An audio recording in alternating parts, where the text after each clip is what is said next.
સમયની કરામત. અમદાવાદની પ્રતિષ્ઠિત મેડિકલ કોલેજના કેમ્પસની બહાર આવેલી આર્ચીસની ગિફ્ટ શોપમાં સવારમાં કોઈ પ્રવેશ્યું.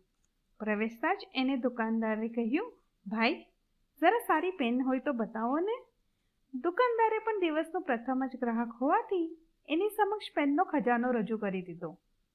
એમાંથી એણે લાલ કલરની પિયરી કાર્ડનની પેન પસંદ કરી. કિંમત ચૂકવી ગિફ્ટ પેક કરવાનું કહ્યું. દુકાનદારે સરસ ગિફ્ટ પેક કરી સ્ટીકર લગાવી આપ્યું, જેના પર એને લખ્યું, happy birthday to Nisha ma'am, doctor Nisha Patel. આ એ નામ કે જેને હમણાં જ ઇન્ટર્નશિપ પૂર્ણ કરી ફાર્માકોલોજી ડિપાર્ટમેન્ટમાં રેસિડેન્ટ કમ ડ્યુટીયર તરીકે એડમિશન લીધું હતું. જેમનું આકર્ષક વ્યક્તિત્વ, મોહક હાસ્ય અને બોલવાની એક અનેરી છટાએ સૌ વિદ્યાર્થીઓના મન મોહી લીધા. એમાં જો સૌથી વધારે કોઈ મોહિત થયું હોય તો એનું નામ હતું નિશિત. નિશિતે પણ નક્કી કરી લીધું હતું કે મેડમના પ્રિય સ્ટુડન્ટ બનવું, જેથી એ મેડમના દરેક લેક્ચર અને પ્રેક્ટિકલ્સમાં પહેલેથી ટોપિક તૈયાર કરીને જતો અને ફાર્માકોલોજીના દરેક પ્રશ્નના ઉત્તર આપવામાં હંમેશા અવ્વલ રહેતો. જોતામાં તે નિશિત નિશા મેડમનો સૌથી પ્રિય સ્ટુડન્ટ બની ગયો. નિશા મેડમે પણ એક વખત ક્લાસમાં બધાની વચ્ચે કહી દીધું હતું, નિશિત મારો સૌથી પ્રિય વિદ્યાર્થી છે. એનું કારણ એ તેજસ્વી છે, એ તો છે જ, પણ બીજું કંઈક પણ કારણ છે. બીજું પણ કંઈક કારણ? આ શબ્દથી એને બીજા વિદ્યાર્થીઓ ચીડવતા. નિશિત પણ મનમાં ને મનમાં મલકાતો અને જાણે એને પણ ગમતું હોય એમ એ લોકોને કંઈ કહેતો જ નહીં.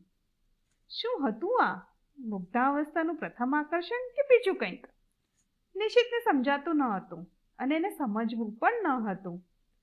ફાર્માકોલોજી વિષયમાં એને બધું જ આવડતું. એનું કારણ કે એને ફાર્માકોલોજી વિષયની બુકના દરેક પાનામાં મેમનો ચહેરો દેખાતો. આજે સવારે જ નિશિત મોબાઈલ પર નિશા મેડમનો કોલ આવ્યો હતો. નિશિત, જરા ફાર્માકોલોજી વિભાગમાં આવીશ, મારે જરા તારું થોડું કામ છે. આજે મેડમનો જન્મદિવસ હતો અને મેડમ માટે લીધેલી પેન લઈને મેડમ પાસે ઝડપથી પહોંચી ગયો. અંદર આવું મેમ? એમ કહીને એ રૂમમાં પ્રવેશ્યો. પ્રવેશતા જ એને મેડમને હેપી બર્થડે કહીને પેન આપી.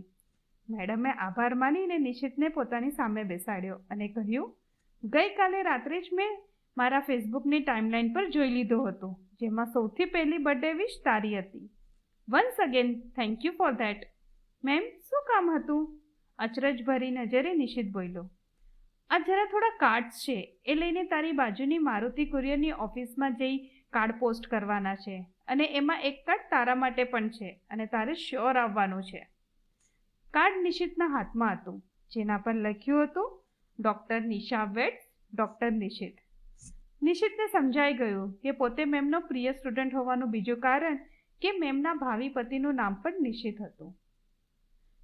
શૂન્ય મનસ્ક મન, સમી ગયેલી લાગણીઓ, ભગ્ન હૃદય, સહેજ ભીની થયેલા આંખોના ખૂણાઓના અને મંદ ગતિએ ચાલતા પગલા સાથે ક્યારે એ કુરિયર ઓફિસ આવી ગયો એની એને ખબર જ ન પડી. નિશા મેડમના લગ્નથી પોતે કેમ ઉદાસ હતો એનું કારણ એને ના સમજાયું. 2 વર્ષના સમયના વાણા પછી આજે નિશિત MBBSનો અભ્યાસક્રમ પૂર્ણ કરી ઇન્ટર્નશિપમાં હતો.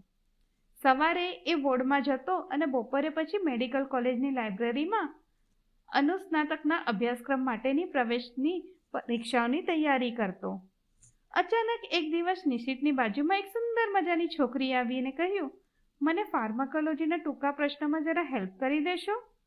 મારી સહેલીએ કહ્યું કે તમારું ફાર્માકોલોજી બહુ જ સારું છે. પણ તમે? આશ્ચર્ય સાથે નિશિત બોલ્યો. હું બરોડા મેડિકલ કોલેજથી છું, અહીં ઇન્ટર્નશિપ કરવા આવી છું. એ છોકરીએ સહેજ ભાવે ઉત્તર આપ્યો. પણ તમારું નામ? નિશા, નિશા પટેલ. બસ. નિશિત માટે તો નામ જ પૂરતું હતું. એ ના કહી શક્યો.